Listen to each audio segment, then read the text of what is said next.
নমস্কার বন্ধুরা, আমি পায়েল আর আপনারা শুনছেন পিএমজি অডিও। এখন আমি আপনাদের পড়ে শোনাচ্ছি মানিক বন্দ্যোপাধ্যায়ের লেখা গল্প মহাকালের জটার জট।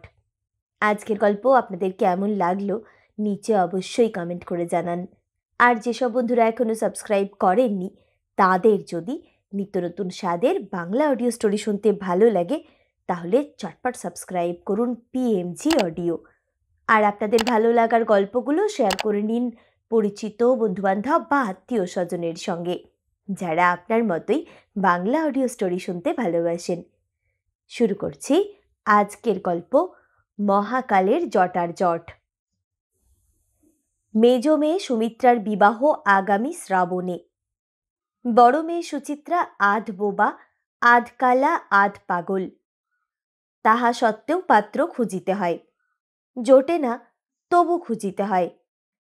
শেষে না কাঁদিয়া মেয়ে দেওয়া যায় এমন একটি সম্বন্ধ মামার চেষ্টায় প্রায় স্থির হইয়া আসে এবং একদিন বেলা 10টায় পাত্রপক্ষ সদল বলে মেয়ে দেখিতে শুভাগমন করেন।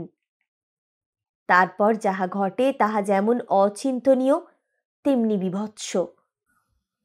অর্ধনগ্ন অবস্থায় উঠোনে গড়াগড়ি দিয়া সুচিত্রা চিৎকার করিয়া কাঁদে। মরিয়া গেলেও দুবার বিবাহ সে কিছুতেই করিবে না। এই কথাটা সকলকে বুঝিয়া দিবার চেষ্টায় পাগল মেয়েটার যেন প্রাণ বাহির হইয়া যাওয়ার উপক্রম হয়। যাহারা মেয়ে দেখিতে আসিয়াছিলেন খানিক্ষণ মজা দেখিয়া মুচকিয়ে হাসিয়া তাহারা প্রস্থান করেন।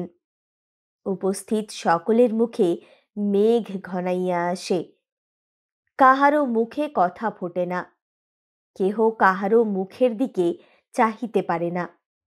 খানিক আগেই তো সুচিত্রার অনাবৃত দেহটা সকলের চোখে পড়িয়াছে।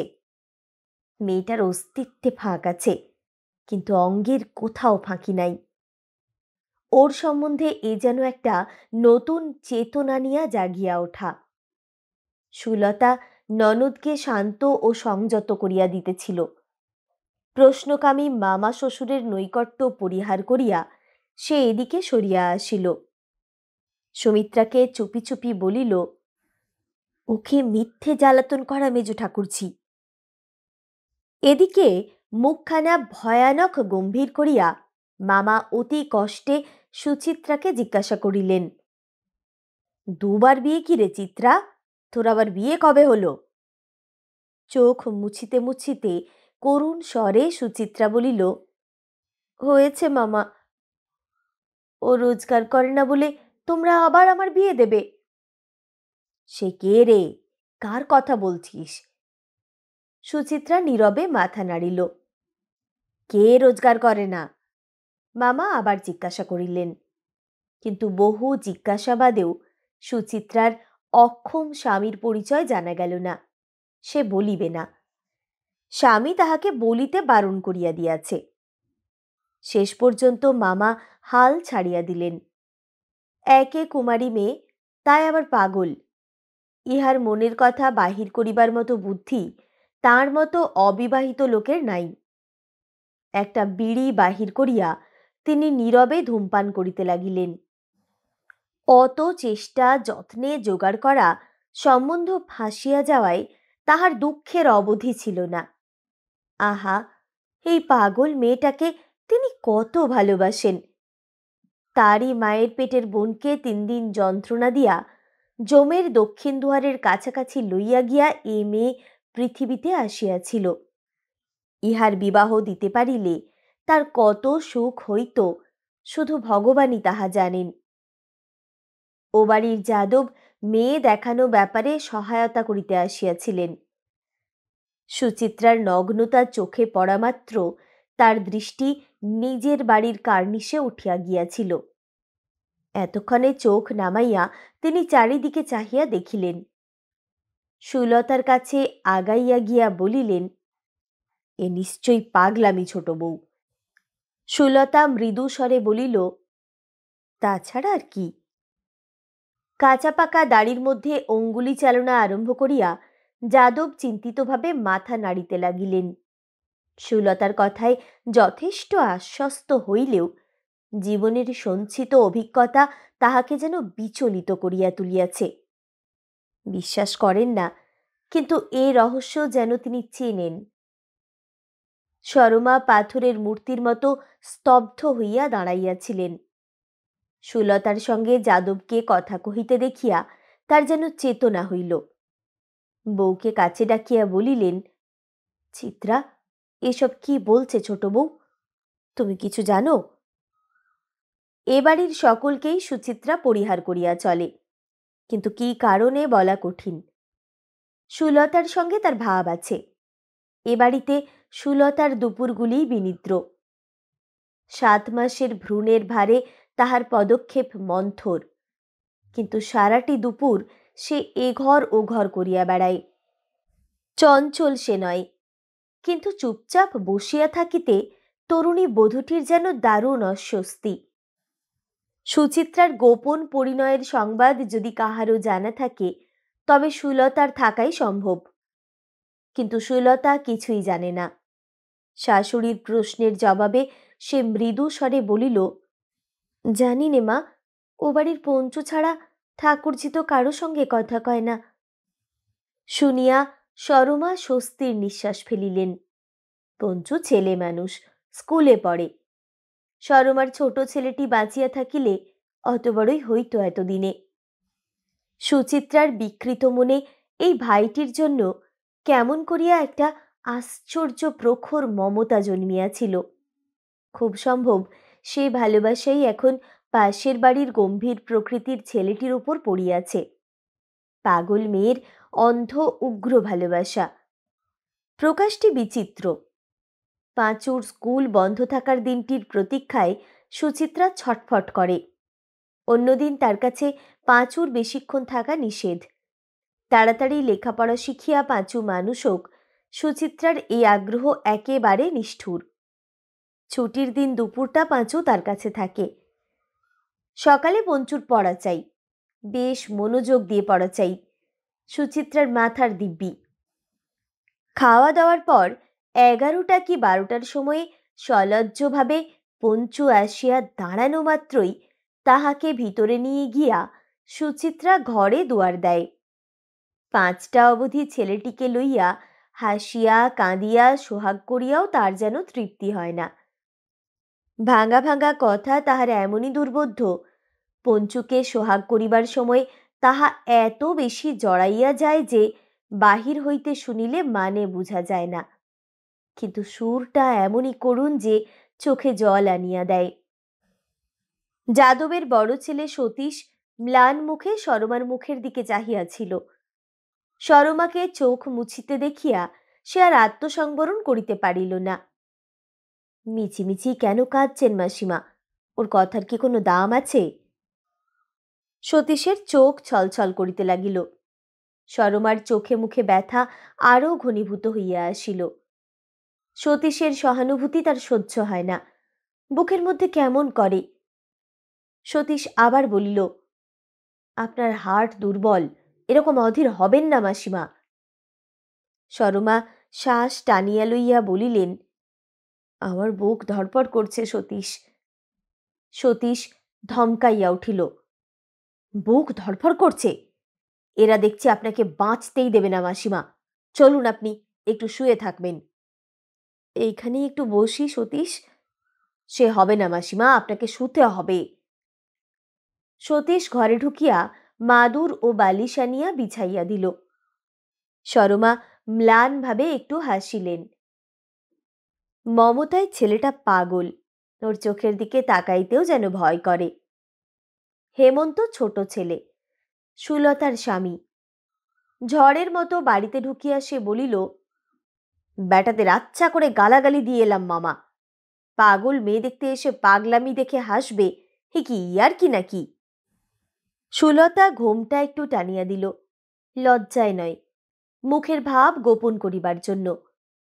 সুমিত্রা হাসিয়া বলিল, হ্যাঁ দাদা, রাস্তায় ভিড় জমেছিল। গালাগালি শুনে পথের লোক প্রাণ ভরে খুব হেসেছিল। অযথা পরিমাণে হাসিতে হাসিতে মাথা নাড়িয়া হেমন্ত বলিল, না, হাসবে কেন? সুলতা তীব্র চাপা গলায় সুমিত্রাকে বলিল, বলো না মেজো ঠাকুরজি, ওর ভঙ্গি দেখে আমাদের সকলের হাসি পাচ্ছে। পথের লোক হাসি চেপে রাখবে কোন দুঃখে? ও বাবা, ও কথা বলি আর বুড়ো বয়সে পিটি খেয়ে মরি আর কি, বলতে হয় তুমি বলো। বলিয়া সুমিত্রা মুখ বাঁকাইল। সুমিত্রার বিবাহ হয় নাই, তার বিবাহ আগামী শ্রাবণে। সুলতা মৃদু স্বরে বলিল, বলার অধিকার আমারই পুরো বটে। যাদব আনমনে সুলতার নিকটে সরিয়া আসিয়াছিলেন। সুলতার কথাগুলি তিনি শুনিতে পাইলেন। হেমন্তকে তার কিছু বলিতে সাহস হয় না, কিন্তু সুলতার ইচ্ছা তার ভীরুতার চেয়ে বড়। মুখখানা যথাসম্ভব গম্ভীর করিয়া হেমন্তকে উদ্দেশ্য করিয়া তিনি বলিলেন, এ দুর্বুদ্ধি আবার তোমার মাথায় চাপলো কেন হেমন্ত? রাস্তায় দাঁড়িয়ে ভদ্রলোককে গাল দেবার বয়স তোমার পার হয়ে গেছে বাপু। এক মুহূর্তে ক্রুদ্ধ হইয়া উদ্ধতভাবে হেমন্ত জবাব দিল, তাই যদি হয়ে গিয়ে থাকে, আপনার উপদেশ শুনবার বয়সও বোধহয় আমার পার হয়ে গেছে কাকা। ও আচ্ছা, বলিয়া যাদব মুখ ফিরাইয়া নিলেন। দেখিতে পাইলেন সুলতা অনভ্যস্ত দ্রুত পদে ঘরের দিকে চলিতে আরম্ভ করিয়াছে। নিজের দাড়িকে যাদব জোরে মুছড়াইয়া দিলেন। ভাবিলেন, একালের মেয়েরা সেকালের মেয়ের মতোই আছে, কিন্তু ছেলেগুলি হইয়াছে উদ্ধত, দুর্বিনীত, পাষণ্ড। ইহাদের ধরিয়া চাবকানো উচিত। ইহাদের মৃত্যু হইলে পৃথিবীর মঙ্গল। যাদবের বুকের মধ্যে তীক্ষ্ণ ঘা লাগিল। সুলতার খুব শুভাকাঙ্ক্ষিত তিনি। দাড়ি আর তিনি মুছড়াইলেন না। হঠাৎ রাগের বশে যাহা ভাবিয়া বসিয়াছেন, মনে মনে তাহার জন্য অনুতাপ করিতে লাগিলেন। ও বাড়ির ছাদের কার্নিশে একটা চিল আসিয়া বসিয়াছে। পিঠ তাহার রোদে পুড়িয়া গেল, বুকে কিন্তু নিজেরই দেহের ছায়া। এ বাড়ির ছাদে চিলে কোঠার ছায়ায় বসিয়া হেমন্ত আকাশে ঘুড়ি উড়াইতেছে। ঘরের জানালা দিয়া একটা সুদূর সাদা মেঘের গায়ে দুর্লক্ষ কালো বিন্দুর মতো স্বামীর ঘুড়িটা সুলতার চোখে পড়িল। তাহার মুখ ম্লান হইয়া গেল। আজ সে বাপের বাড়ি যাইবে, আজিকার দিনেই ছাদে গিয়া হেমন্ত ঘুড়ি উড়াইতে বসিয়াছে এ জন্যে নয়। স্বামীর এই ছেলে মানুষের পরিচয়ে তাহার চিন্তা যে জীবনের সীমা পার হইয়া স্বর্গীয় পিতার নিকট উপস্থিত হইল ইহার আতঙ্কে। এখন এভাবে বাবার কথা ভাবিতে আরম্ভ করিলে বিকাল পর্যন্ত তার সময় কাটিবে কি করিয়া? বাবাকে সুলতা বড় ভালোবাসিত। 17 বছর বয়স পর্যন্ত পিতার স্নেহের মূল্যে নিজের সমস্ত জীবনটা সে বিলাইয়া দিয়াছে। গাঢ় সুমিষ্ট মধুর তলে তার যেন আকণ্ঠ সমাধি। তুলিয়া আনা সত্ত্বেও মধুপাত্রে নিমজ্জিত মক্ষিকার মতো এখনো সে মধুর বন্ধন সর্বাঙ্গে জড়াইয়া আছে, এবং তারই ফলে অনড় অচল স্থবির তাহার জীবন। অচেনা অনাত্মীয় মানুষের মধ্যে তাই তার একা বাঁচিয়া থাকা। বাবাকে মনে পড়িলে এই বৃন্তচ্যুতির অনুভূতি সুলতার অসহ্য হইয়া ওঠে। মনে হয় জীবনে পাড়ি জমাইবার জন্য ছোট্ট একটা ডিঙ্গিতে তাহাকে তুলিয়া দিয়া জাহাজ নিয়া পিতা তাহার চিরদিনের জন্য নাগালের বাহিরে চলিয়া গিয়াছেন। এ ডিঙ্গি সামনেও আগায় না, ডুবিতেও চায় না। এ পারের তীরের কাছে অল্প ঢেউয়ে টলমল করে।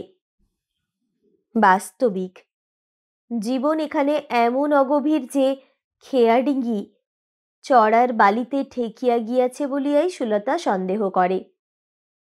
হেমন্তের অপরাধ নাই, তার প্রকৃতি ওই রকম। সে যেন বয়স্ক শিশু, দায়িত্বজ্ঞানহীন, নির্বোধ। ওর জন্য কতদিন লজ্জায় সুলতার মাথা কাটা গিয়াছে তার হিসাব নাই। বাড়ির সকলে যখন গম্ভীর মুখে একটা গুরুতর সাংসারিক সমস্যা নিয়ে আলোচনা করে, পরামর্শ দিবার জন্য ও বাড়ির যাদবকে পর্যন্ত ডাকিয়া আনা হয়, মাঝে মাঝে কি অদ্ভুত হাস্যকর মন্তব্যই হেমন্ত করিয়া বসে। সুমতি পর্যন্ত দাদার বয়সটা অগ্রাহ্য করিয়া বলে, আবল তাবল কি বকছো দাদা? হেমন্ত রাগ আছে ১৬ আনা, বলে, তোর কি রে বেয়াদব মেয়ে? তখন গুরুজনদের মধ্যে কেউ ভয়ে ভয়ে বলেন, আত্মীয় স্বজনদের সুখ দুঃখের কথা অমনভাবে তুচ্ছ করতে নেই হেমন্ত। বয়ে গেল, বয়ে গেল, বয়ে গেল কিরে? দাদা থাকে বিদেশে, তুই তো এখন সব দেখবি শুনবি, তোর ওপরে তো সব ভার। কোন ঠাসা হইয়া হেমন্ত একটু মুখ বাঁকায় মাত্র, কোনো জবাব দেয় না। আড়ালে সুলতার গা রাগে রিরি করে। ছেলের মতো যাকে শাসন করিতে ইচ্ছা হয়, তার স্বামিত্বের লজ্জা কোথায় লুকাইবে সে ভাবিয়া পায় না। এ লজ্জা চিরদিনের। সিঁদুর যদি মুছিয়া না যায়, পাকা চুলেতে এ কলঙ্ক ঢাকা পড়িবে না। শিশু তার কর্তা, শিশু তার ভর্তা, শিশুর সে অঙ্ক সাইনি। সুলতা বাক্স গোছানোর অসমাপ্ত কাজে ব্যাপৃত হইবার চেষ্টা করিল। দুখানা কাপড় গুছাইয়া রাখিতেই সে ক্লান্ত হইয়া পড়িল। হাত গুটাইয়া সে চুপচাপ বসিয়া রহিল। এমনি সময়ে আসিয়া দাঁড়াইল পঞ্চু। কি বলিতে গিয়া লাজুক ছেলেটি চুপ করিয়া দাঁড়াইয়া রহিল। সুলতা বলিল, কি ভাই, আপনি আজ চলে যাবেন? যাব। স্কুল পালিয়ে তুমি বুঝি আমায় তাই দেখতে এলে? পঞ্চু অস্বীকার করিয়া বলিল, না না কি ভাই, ক্লাসে থাকতে ভালো লাগে না, তাই চলে এলাম। সুলতা খুশি হইয়া বলিল, অন্য ছেলে হলে বলতো, হ্যাঁ তোমাকে দেখতে এলাম। ছেলের দল থেকে তুমি বড় তফাৎ হয়ে গিয়েছ ভাই। কিন্তু ঠাকুরঝির জন্য স্কুল কামাই করলে আমার জন্য পারো না? সুচিত্রার স্নেহের মর্যাদা রাখা যেন অপরাধ, এমনিভাবে পঞ্চু হাসিবার চেষ্টা করিল। সুলতা সহসা গম্ভীর হইয়া বলিল, তোমার হাসি দিন দিন শুকিয়ে যাচ্ছে, মুখে যেন জ্যোতি নেই। খেলাধুলো করো না বুঝি? অল্প বয়সে এত বড় হয়ে গেলে বেশি বয়সে বাঁচবে কি করে পঞ্চু? সরমা কতকগুলো কারুকার্য খচিত কাঁথা সেলাই করিয়া দিয়াছিলেন। সেগুলি ভাঁজ করিয়া ট্রাঙ্কে ভরিয়া সুলতা আবার বলিল, এই বয়সেই তুমি বুড়ো হয়ে গেছ। আর বুড়ো বয়সে ও কত ছেলে মানুষ, জানলা দিয়ে একবার তাকিয়ে দেখো ভাই। আমি আজ চলে যাব, ঘুড়ি দিয়ে উনি তাই মেঘ শিকার করছেন। আপনি বারণ করেন না কেন? বারণ করলে কে শুনছে? আপনার বারণ শোনে না? বউ বারণ করিলে কথা শোনে না এরকম মানুষ যে পৃথিবীতে থাকিতে পারে পঞ্চুরে ধারণা ছিল না। কথা না রাখিলে বউ কাঁদে, বউয়ের কান্না হেমন্ত সয় কি করিয়া?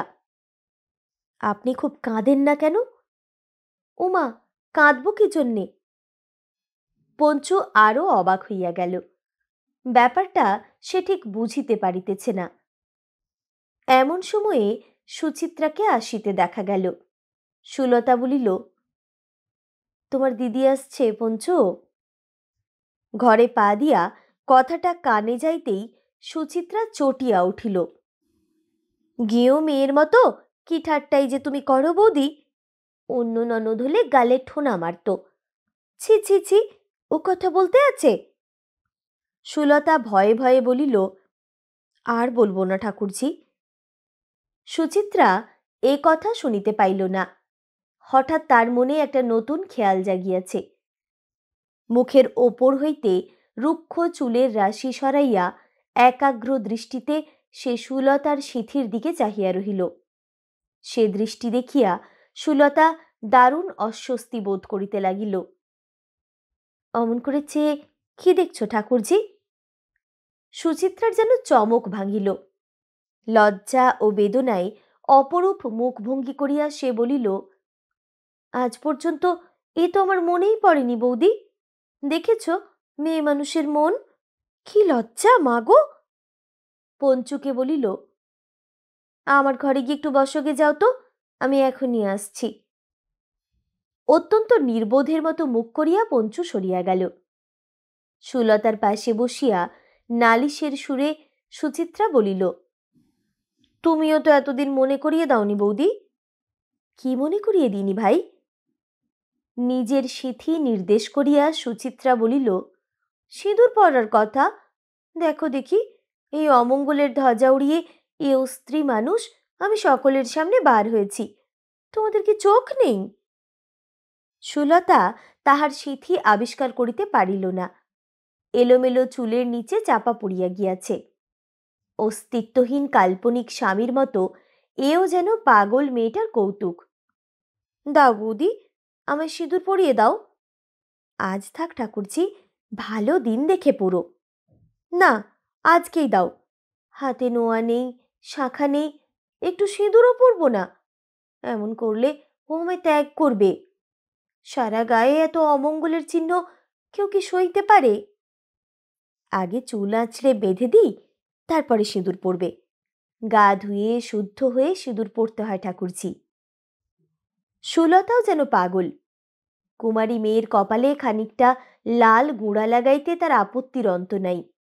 এ বিষয়ে তার মনে উদারতার একান্ত অভাব। এ অতির চিহ্ন নিয়া ছেলে খেলা সে ভালোবাসে না। সুচিত্রা অধীর হইয়া বলিল, আমারও তো সময় নেই বৌদি, এখনই পরিয়ে দাও। বেশি বাহাদুরি তোমার না করলেও চলবে। না দিয়া উপায় নেই। সুলতা সিঁদুরের কৌটা খুলিয়া আনিল। টিপ পরাইয়া দিতে গিয়া তাহার মনে হইল, ইহার এই অর্থহীন খেয়ালটা সত্য ভাবিয়া না নিলে আর কোনো মতে চলিবে না। হিসাব করিয়া দেখিলে বেশ বোঝা যায়, তার চেয়ে এই স্বামীহীনা মেয়েটা স্বামী ভাগ্যে কম ভাগ্যবতী নয়। শূন্যকে ভালোবাসিয়া ইহার নালিশ নাই, বেদনা নাই, একেবারে মশগুল হইয়া আছে। জাগিয়া থাকার সময় নিজের স্বামী প্রেমে নিজেই মুগ্ধ হইয়া থাকে, ঘুমাইয়া স্বামীর স্বপ্ন দেখে। এই ব্যাপারটা সুলতার বড় রহস্যজনক মনে হয়। পাগলের জাগ্রত অবস্থাটাই স্বপ্ন, স্বপ্নের অবস্থাটা কেমন ভাবিতেও পারা যায় না। সিঁদুর পরিয়া সুচিত্রা সুলতাকে প্রণাম করিল। এক পা পিছাইয়া গিয়া সুলতা বলিল, বেঁচে থাকো ভাই, স্বামী সোহাগিনী হও। দেখিতে দেখিতে সুচিত্রার চোখে জল আসিয়া পড়িল। সেই আশীর্বাদই করো বৌদি। ও ত্যাগ করবে বলে আমার আজকাল এমন ভয় করে। ত্যাগ করবে কেন? সুচিত্রা ভারী লজ্জা পাইল।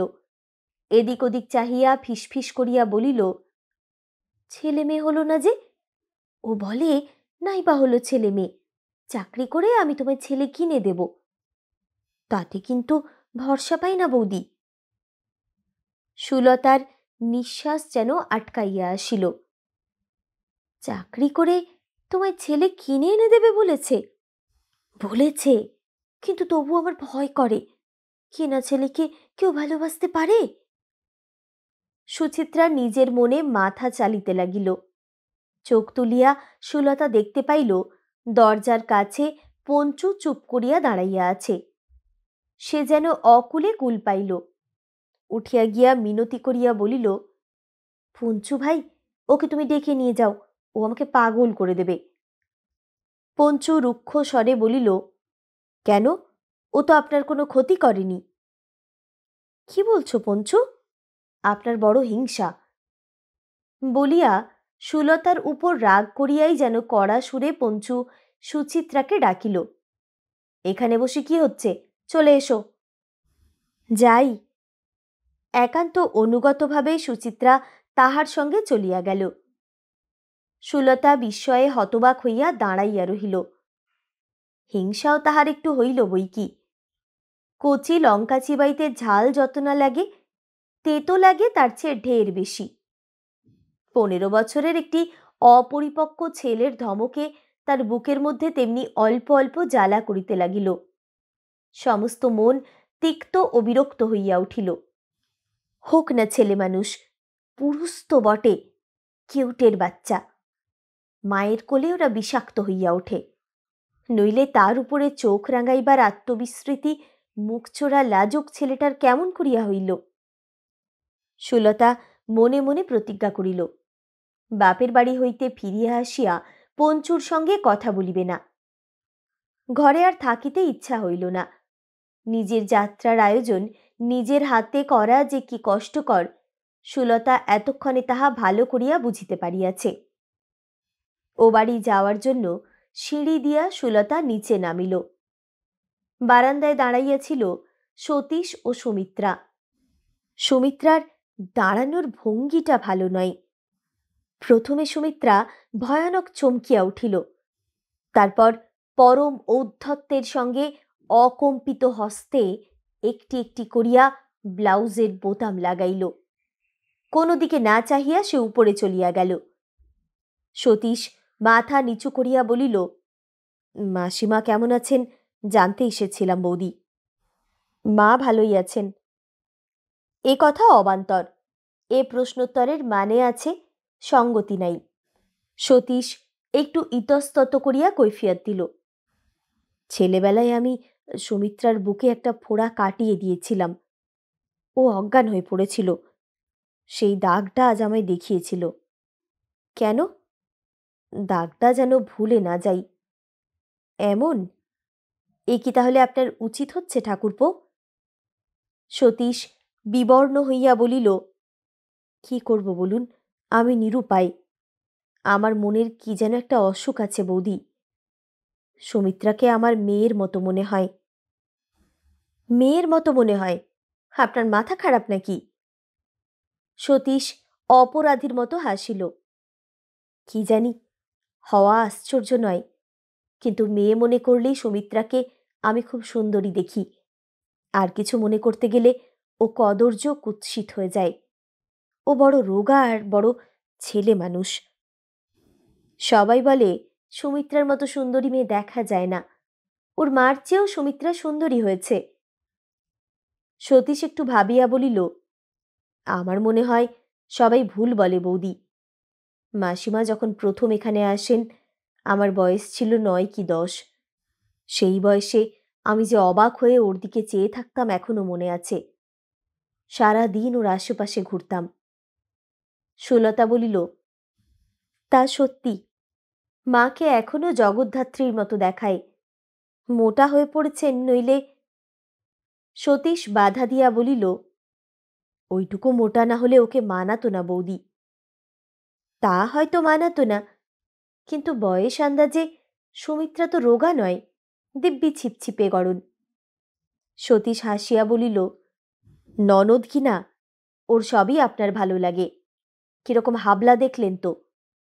বারবার বললাম, দাগের কথা আমার মনে আছে সুমিত্রা, দেখাবার কোনো দরকার নেই। কথা শুনল না। বলিয়া সতীশ গম্ভীর হইয়া গেল।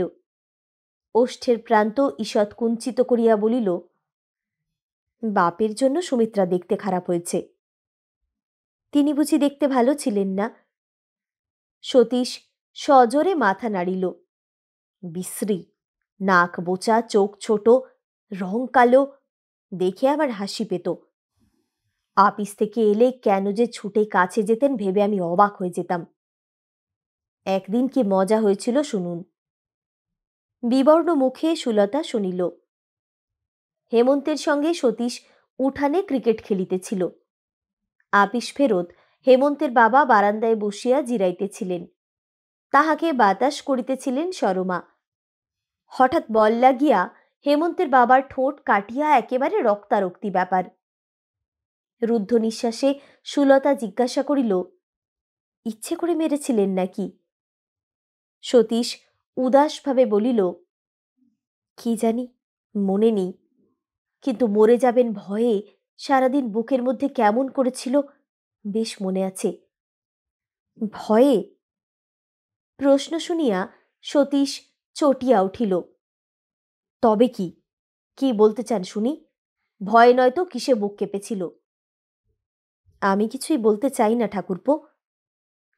সতীশ কিছুটা ঠান্ডা হইয়া বলিল, মাসিমা কিন্তু আমায় সেজন্য শাস্তি দিতে ছাড়েননি, কান মলে দিয়েছিলেন। মনে পড়লে এখনো সেজন্য কান লাল হয়ে ওঠে। মাসিমার উপর অভিমান করতে ইচ্ছা হয়। সুলতা আর দাঁড়াইয়া থাকিতে পারিল না। যেসব কথা তাহার মনে হইতে লাগিল, সতীশের সামনে দাঁড়াইয়া ভাবিতে গেলে সে মূর্ছিতা হইয়া পড়িবে। দ্রুত পদে সে উঠান পার হইয়া গেল। মনোরমার কাছে পৌঁছিবার পূর্বে দেখা হইল যাদবের সঙ্গে। সুলতার কুঞ্চিত ভ্রু দুটি সরল হইয়া উঠিল, মুখের ক্লিষ্ট ভাব মিলাইয়া গেল।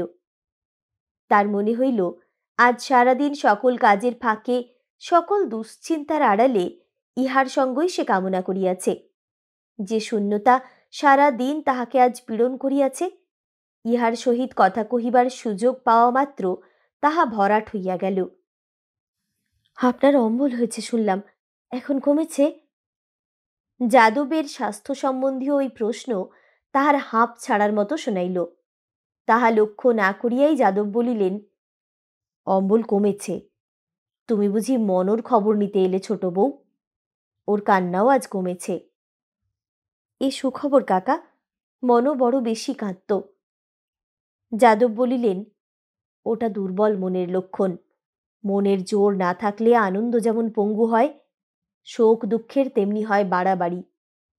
1 মাসের ছেলের মরণ ছোঁয়াচে নয় যে ও কেঁদে কেঁদে মরতে বসেছে। সে রোগ ওর নিজের।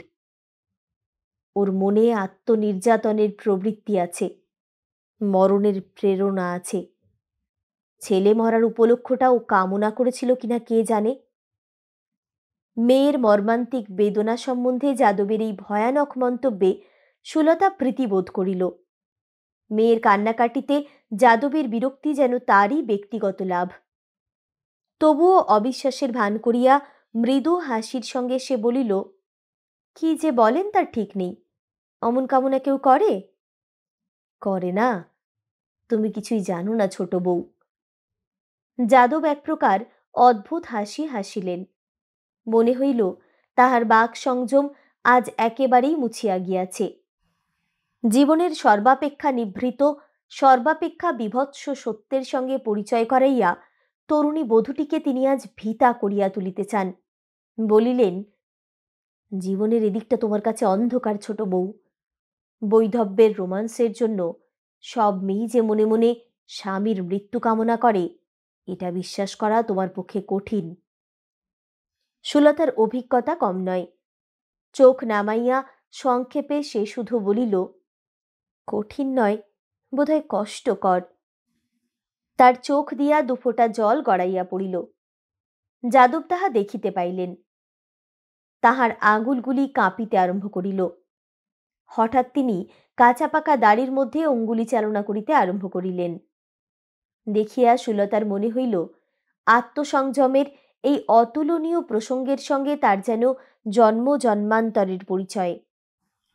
একটা অবাস্তব কল্পনায় নিজের জীবনকে রূপকের রূপ দিয়া যাদবের পায়ে বিদায়ের প্রণামটা এখনই সারিয়া নিবার জন্য তার মন উন্মুখ হইয়া উঠিল। আকাশ গঙ্গার মতো শূন্য বাহিয়া ঝরিতে ঝরিতে এমনি একটি প্রাচীন মহাকালের জটায় একটি সুদীর্ঘ অবিচ্ছিন্ন বিশ্রামের কয়েক মুহূর্তব্যাপী সংক্ষিপ্ত ক্ষুদ্র অভিনয়। যাদব বলিলেন, মনোর সঙ্গে দেখা করে এসো, আমি আমার ঘরে রইলাম। মনোরমার সংবাদ কিছুই অসাধারণ নয়। কাঁদিতে গিয়া আজ চোখ এত জ্বালা করিয়াছে যে বার বার কলের জলে চোখ ধুইয়া সে চুপচাপ বিছানায় বসিয়াছিল। কয়েকদিনের শোকেই শীর্ণ বিবর্ণ হইয়া গিয়াছে। স্বাভাবিক সুরে কথা বলিবার চেষ্টা আজই বোধহয় তাহার প্রথম।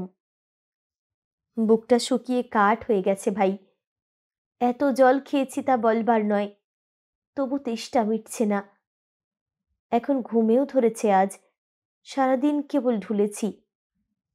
সুলতা সায় দিয়া বলিল, শরীরের ওপরে অত্যাচার তো কম হয়নি। না, তা হয়নি। মনোরমা একটা রঙিন উলের টুপি হাতে তুলিয়া নিল। উদাসভাবে বলিল, কিন্তু তা ছাড়া আমার বাঁচবার উপায় ছিল না ভাই। বুক ফেটে মরে যেতাম। খোকা তো শুধু আমার ছেলে হয়ে আসেনি, ওর মধ্যে আমি বন্ধু পেয়েছিলাম, সাথী পেয়েছিলাম, প্রেমিক পেয়েছিলাম। বিয়ের পর উনি যেমন নিরাশ্রয় প্রেম নিয়ে ভয়ে বিস্ময়ে আমার দিকে তাকিয়ে থাকতেন, খোকা তেমনি ভাবে তাকাতে শিখেছিল। খোকা কাঁদলে আমার মনে হতো আমাকে জয় করবার চেষ্টায় উনি আবার মুখর হয়ে উঠেছেন। খোকার হাত গালে ঠেকলে ওর প্রথম দিনের স্পর্শ আমার মনে পড়ে যেত। রোমাঞ্চ হয়ে আমার সমস্ত শরীর ঘুমিয়ে পড়ত ভাই। সুলতা নীরবে শুনিয়া গেল। তাহার মনে হইল এমনিভাবেই সকলে নিজের আনন্দ ও বেদনাকে স্বতন্ত্র ও মৌলিক মনে করিয়া থাকে বটে। সে ছাড়া আর কোনো নারী যে কোনো কালে সন্তানকে স্বামীর প্রতিনিধি করিয়া ভালোবাসার অরাজক রাজ্যে শৃঙ্খলা আনিবার চেষ্টা করিয়াছে, মনোরমা তাহা ভাবিতেও পারে না। প্রথম পুত্রের মৃত্যু যে স্বামী পুত্র দুজনকে একসঙ্গে হারানোর মতো অসহ্য, পৃথিবীতে মনোরমাই তাহা প্রথম জানিল। শোক দুঃখের আগাগোড়ায় এ বেদনা তাই চিরস্থায়ী। ৩০ বছর পরে স্বামীর যৌবনকালের ফটো দেখিয়া মনোরমার মনের ভিতর হু হু করিয়া উঠিবে। মনে হইবে এমনি চোখ, এমনি মুখ, এমনি অতুল অতৃপ্ত হাসি নিয়া যে আজ তাহার নিজস্ব হইয়া থাকিত, সে গেল কোথায়? পুত্রবধূর মধ্যে পুনর্জন্ম নিতে সে কেন পারিল না? হায় ভগবান! সুলতার চমক ভাঙিল। বালিশে মুখ গুজিয়া মনোরমা আবার কাঁদিতে আরম্ভ করিয়াছে। যাদবের কাছে শেষ বিদায় নেওয়া হয় নাই। এ কান্নার ছোঁয়াচ মনে লাগাইতে সুলতা সাহস পাইল না। এক পা করিয়া সে ঘর হইতে বাহির হইয়া গেল। যাদব বলিলেন, কাল থেকে দুর্ভাবনা শুরু হবে ছোট বউ। আমি চলে যাব বলে? যাদব বিচলিতভাবে বলিলেন, আমার বাড়ি যদি তোমার বাড়ি হতো। দিনকাল অশান্তিতে কাটল, শেষের এই মহাকালটাও কি আমার তেমনি অশান্তিতে কাটবে? জীবনে একবার জট পাকালে আর ইতি নেই, ক্ষমা নেই। শেষবেলায় আজ জোর বাতাস উঠিয়াছে। যাদবের দাড়িতে চাঞ্চল্য দেখা দেয়। একটা ক্যালেন্ডার পাখির পাখার মতো দেওয়ালে ঝাপটা মারে। সুলতার চোখ মিটমিট করিতে থাকে। যাদবের কোলে ন্যাকড়া জড়ানো যে ঝাপসা শিশুটি হাত পা নাড়িয়া খেলা করে, একেবারে অন্তর্হিত হইয়া যাইবে আশঙ্কায় সুলতা ভালো করিয়া তাকাইতে পারে না। যাদব আবার বলিলেন, বাপের বাড়ি যেতে তোমার খুব ইচ্ছা করে ছোট বউ? খুব, একটুও করে না। বাপ নাই, বাপের বাড়ি যাওয়ার ইচ্ছা তার হইবে কেন? না গিয়া উপায় নাই, তাই যাওয়া। সরমা আর তাহাকে এখানে রাখিবেন না। এ সময়ে এ বয়সে নাকি স্বামীর কাছে থাকিতে নাই। তবে তোমায় একটা জিনিস দেখাই বাছা, বলিয়া পকেট হইতে যাদব একটা ফটো বাহির করিয়া সুলতার হাতে দিলেন। এখানে ওখানে পোকায় কাটিয়া দিয়াছে, লম্বালম্বি পাশাপাশি অজস্র আঁচড় পড়িয়াছে। কিন্তু এ যে একটি তরুণী বধূর ফটো তাহা সহজেই বুঝিতে পারা যায়। সুলতা ভালো করিয়া ঘুরাইয়া ফিরাইয়া দেখিল, ৩.৫ হাত মানুষকে ৩ ইঞ্চি করিয়া ফেলা হইয়াছে। ম্লান আলো ছায়ার সামঞ্জস্যেই রক্তমাংসের পরিচয়। তবু সুলতার দৃষ্টি ভারী হইয়া উঠিল। এলোমেলো নিঃশ্বাস পড়িল। আমার প্রথম স্ত্রীর ছবি ছোট বউ, মরবার কয়েক মাস আগে নিজেই তুলেছিলাম, ভালো ওঠেনি। আপনার দুটো বিয়ে? যাদব হাসিলেন। মনোরমা জানেন? জানেন বইকি, খুব ভালো করেই জানেন। সুলতার বুকের মধ্যে কেমন ভার বোধ হইতেছিল। চাপা গলায় সে বলিল, খুব ভালো করে জানেন কেন? হ্যাঁ, শান্তি বেঁচে থাকলে আজ মনোরমার চেয়ে বুড়ো হয়ে যেত, কিন্তু মরে গিয়ে সে আমার মনে নতুন বউ হয়েই বেঁচে আছে। এ কি মনোরমা টের পায় না বাছা? এই সেদিন আমায় কবিত্ব করে বলছিল, মরে যাওয়ার পরে মানুষের বয়স আর বাড়ে না। এ বড় আশ্চর্য গো, এ বড় অন্যায়। সুলতা সন্দিগ্ধভাবে বলিল, কবিত্ব করে নয়। না, তাহলে নিজের কথায় নিজেই ও আঁতকে উঠত। 23 বছরের অভিজ্ঞতা। যাদব খানিকক্ষণ নীরব হইয়া রহিলেন। সুলতার মনে হইল কাঁচা পাকা গোঁফদাড়ির আড়ালে ঠোঁট দুটি কাঁপিতেছে। একটা অস্বাভাবিক উত্তেজনা তাহার মাথার মধ্যে দপদপ করিতে লাগিল। পাশে গিয়া বসা যায় না, দাড়ি ফাঁক করিয়া দেখা যায় না ঠোঁট দুটি কাঁপিতেছে কিনা। প্রাচীন যন্ত্রে আত্মার বাণী এমন ক্ষীণ মুমূর্ষু কেন ভাবিয়া সুলতার কান্না আসিবার উপক্রম হইল। যাদব বলিলেন, মনোরমার সংসারের বাইরে আমার স্থান ছোট বউ। শান্তির সঙ্গে সুখ দুঃখের সম্পর্ক যেখানে শেষ হয়েছিল সেইখানে। মনোরমা আমার নাগাল পায় না। আমি 23 বছর পিছিয়ে পড়েছি। ওর কি সহজ দুঃখ জীবনে? সুলতা তাহা জানে। মাসের পর মাস কাটিয়া যায়, দিনে যে কতবার এ বাড়িতে আসে ঠিক নাই, কিন্তু মনোর মার দেখা মেলে কদাচিৎ। নিজের সংসারের কোনখানে যে তিনি নিজেকে গোপন করিয়া রাখেন খুঁজিয়া বাহির করিতে হয়। 108 রুদ্রাক্ষের মালা নিয়া তিনি কেবল জপই করেন সারাদিন একান্তে। 107টি রুদ্রাক্ষের পর প্রথমটি আবার ফিরিয়া আসে। গ্রহে গ্রহে পা দিয়া সমস্ত বিশ্ব ঘুরিয়া আসিয়া তিনি বোধহয় বিশ্বদেবতাকেই প্রণাম করেন। সহজ বিশ্বদেবতা নয়, সেই আদিম প্রেমিক। পৃথিবী যখন মাটির ঢেলা, মানুষ যখন খেলার পুতুল, তখন যে সহস্র শীর্ষ বিরাট পুরুষকেই একমাত্র ভালোবাসিতে পারা যায়। সুলতার মুখের বিবর্ণতা নিরীক্ষণ করিয়া যাদব বলিলেন, বিদায় নিতে এসেছিলে, সে কথা বোধহয় স্মরণ নেই ছোট বউ। নির্বোধের মতো মুখ করিয়া সুলতা বলিল, না, সত্যি ভুলে গিয়েছিলাম, কিন্তু বেলা আর নেই, শাশুড়ি হয়তো ওদিকে রাগ করবেন। সুলতা নীরবে উঠিয়া দাঁড়াইয়া প্রস্থানের উদ্যোগ করিল। দরজার কাছে পৌঁছিলে পিছন হইতে যাদব বলিলেন, সাবধানে থেকো ছোট বউ, শরীরের যত্ন নিও। বলিয়া ঘন ঘন দাড়ির মধ্যে আঙুল চালাইতে আরম্ভ করিলেন। বারান্দায় পা দিয়া সুলতা দেখিতে পাইল রুদ্রাক্ষের মালা হাতে মনোরমা চিত্রার পিতের ন্যায় একপাশে দাঁড়াইয়া আছেন। ঈষৎ স্থূল দেহে গরদের শয্যা, চওড়া করিয়া সিঁদুর পড়িতে পড়িতে সিথি রক্তাক্ত টাকের মতো প্রশস্ত হইয়া উঠিয়াছে। সুলতা তাহাকে প্রণাম করিল। আঙুলের ডগায় তাহার চিবুকের স্পর্শ আনিয়া চুম্বন করিয়া মনোরমা বলিলেন, বেটা কোলে ভালোই ভালোই ফিরে এসো মা। সকলে ভিড় করিয়া বিদায় দেয়। পঞ্চু মরার মতো হাসে। সুচিত্রা সকলের পিছনে আড়াল খুঁজিয়া নেয়। সরমার মুখের দিকে চাহিয়া সতীশের চোখে পলক পড়ে না। সুমিত্রা উদাসভাবে পথের গ্যাসের আলোটার দিকে চাহিয়া থাকে।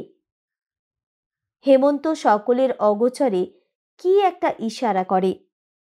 লজ্জার ভান করিয়া সুলতা মুখ ফিরাইয়া নেয়। ওঠানামার সময়ে সাবধানতা অবলম্বনের জন্য যাদব সুলতার দাদাকে নানাবিধ উপদেশ দেন। গাড়িতে বসিয়া সুলতা অনুপস্থিত মনোরমা ও তাহার মার কথা ভাবে।